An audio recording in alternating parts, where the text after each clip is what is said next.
നമ്മുടെ ഉത്സവപ്പറമ്പുകളിലും കൂപ്പുകളിലും മില്ലുകളിലുമെല്ലാം ഒരു കാലത്ത് വ്യാപകമായി നാട്ടാനകളെ കാണുവാൻ കഴിഞ്ഞിരുന്നുവെങ്കിൽ ഇപ്പോൾ അത് തീരെ കുറഞ്ഞിരിക്കുന്നു എന്ന് തന്നെ പറയാം.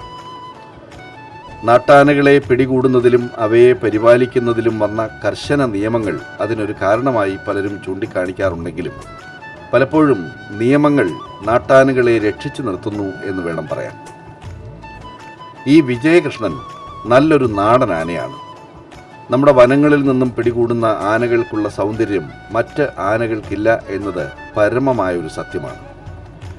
ഈ നീണ്ട തുമ്പിയും വിടർന്ന ചെവികളും വലിയ വായുകുംഭവും ലക്ഷണമൊത്ത നഖങ്ങളും മികച്ച നട അമരങ്ങളുമെല്ലാം നാടൻ ആനകളിൽ മാത്രം ഒത്തുവരുന്ന സൗഭാഗ്യങ്ങളാണ്. കരിവീട്ടിയുടെ നിറവും കണ്ണുകളും അന്യസംസ്ഥാനക്കാരിൽ വിരളമായി കാണാറുള്ളൂ. നാടൻ ആനകളിൽ കാണുന്ന മറ്റൊരു വലിയ പ്രത്യേകത അവയുടെ ബുദ്ധിയും ക്ഷമയും അനുസരണശീലവുമാണ്. നമ്മുടെ കാടുകളുടെ സവിശേഷതയാകാം അത്തരം ചില സ്വഭാവ രൂപീകരണത്തിന് പിന്നിലെന്ന് ചിന്തിക്കുന്നതിലും തെറ്റില്ല.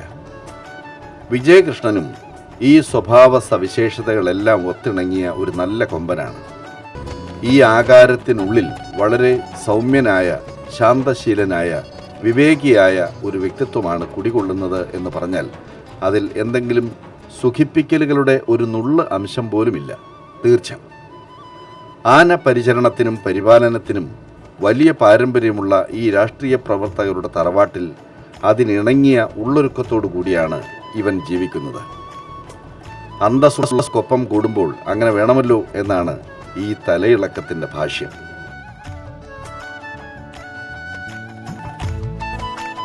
വിജയകൃഷ്ണൻ ജീവിതത്തിൽ അധികകാലവും ചെലവിട്ടത് വടക്കൻ കേരളത്തിലായിരുന്നു. ഇന്നത്തെ പല ആനകൾക്കും കിട്ടുന്ന പരിഗണനകളൊന്നും ഇവൻ അക്കാലത്ത് ലഭിച്ചിട്ടില്ല. ഉത്സവങ്ങൾക്ക് പോക്കെല്ലാം നടന്നാണ്. വഴിയടിച്ചുള്ള ആ യാത്രകൾക്ക് അതിൻ്റേതായ കുറവും കൂടുതലുമെല്ലാം ഉണ്ട്. 2-3 ദിവസം നീളുന്ന വിശ്രമമില്ലാത്ത നടത്തകൾ, ഉത്സവപ്പറമ്പുകളിലും പിടിപ്പത് പണി, വീണ്ടും യാത്രകൾ. ഇതിനിടയിൽ നന്നായിട്ടൊന്ന് ഉറങ്ങാനോ ഭക്ഷണം കഴിക്കാനോ കഴിയുകയില്ല. അഥവാ അതിനെങ്ങാനും കൂടുതൽ സമയമെടുക്കുകയാണെങ്കിൽ അത്രയും ദൂരം കൂടി രാത്രിയെന്നോ പകലെന്നോ ഇല്ലാതെ നടത്തിക്കും. അതൊക്കെ ഒരു കാലം. അതൊക്കെ അനുഭവിക്കേണ്ടവർ അനുഭവിച്ചു. പിന്നെ വന്ന കുട്ടികൾക്ക് അതിൻ്റെ നോവും നനവും ഒന്നും അറിയേണ്ടി വന്നില്ല.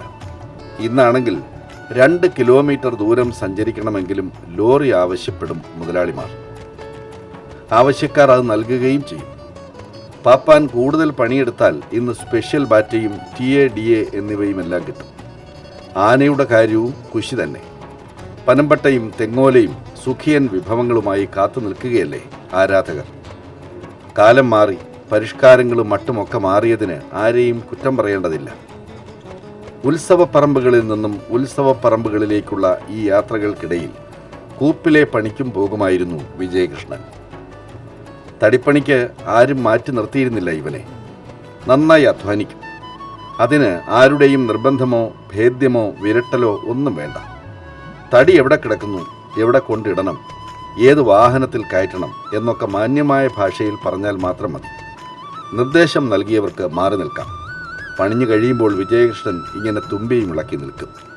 അത് കണ്ടാൽ അല്പമെങ്കിലും മനുഷ്യത്വമുള്ളവർ ഇവന് ഭക്ഷണം കൊടുക്കും, വിശ്രമം നൽകും. അങ്ങനെ ചെയ്തിരുന്നവരും ചെയ്യാത്തവരും ഉണ്ടായിരുന്നു. ബഹുജനം പലവിധം എന്നാണല്ലോ ചൊല്ല്. ആക്രാന്ത പരീക്ഷകൾ ആര് വിചാരിച്ചാലും നന്നാവില്ല, അത്ര തന്നെ. അങ്ങനെ എത്ര കിട്ടിയാലും പണിയെടുപ്പിച്ചാലും മതിയാകാത്ത ഒരു ആർത്തിപ്പണ്ടാരത്തിൻ്റെ ഉടമസ്ഥതയിൽ കഴിയുമ്പോഴാണ് വിജയകൃഷ്ണന് വലത്തെ നടയിലൊരു നീര് വരുന്നത്. നേരവും വെളിവും ഒന്നുമില്ലാതെ എന്നോ പണിയെടുത്തപ്പോൾ ഉരുളൻ തടി മറിഞ്ഞു വീണത് ഓർമ്മയുണ്ട്. വലത്തെ മുൻകാലുകൊണ്ട് അതിനെ തടയുവാൻ ശ്രമിക്കുകയും ചെയ്തു. അതിൻ്റെ പരിണതഫലം ഇങ്ങനെയൊക്കെ ആയിത്തീരുമെന്ന് ആരറിയുന്നു. ഇനി അഥവാ ഇത്തരത്തിലൊരു അപകടം കാലിന് സംഭവിച്ചിട്ടുണ്ടെന്ന് പറഞ്ഞാൽ ചികിത്സ കിട്ടുമെന്ന് പ്രതീക്ഷിക്കാനാവുമോ? കൊള്ളാം, വേണമെങ്കിൽ നല്ല 4 കീറ് കൂടെ തരും. അതൊക്കെ അറിയാമായിരുന്നതുകൊണ്ട് വിജയകൃഷ്ണൻ ഒന്നും മിണ്ടിയില്ല. വേദന ദിവസം പ്രതി കൂടിക്കൂടി വന്നു. പലപ്പോഴും കിടന്നാൽ എഴുന്നേൽക്കുവാനും എണീറ്റാൽ കിടക്കുവാനും കഴിയാതെയായി. ഈ അവശതകളെല്ലാം കണ്ടിട്ടും മുതലാളിക്കും പാപ്പാനും ഒരു കൂറുമില്ല. ഇതോടെ ജീവിതം അവസാനിച്ചേക്കും എന്ന് തന്നെ ഇവൻ വിചാരിച്ചു. ഒരു തരത്തിൽ അങ്ങനെ ജീവിക്കുന്നതിനേക്കാൾ മരണമായിരുന്നു ഭേദം.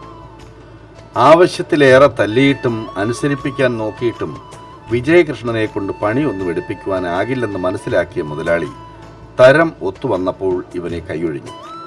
അപ്പോഴേക്കും കാലിനേറ്റ അവശത ഉടലിനെയും ബാധിക്കുവാൻ തുടങ്ങിയിരുന്നു.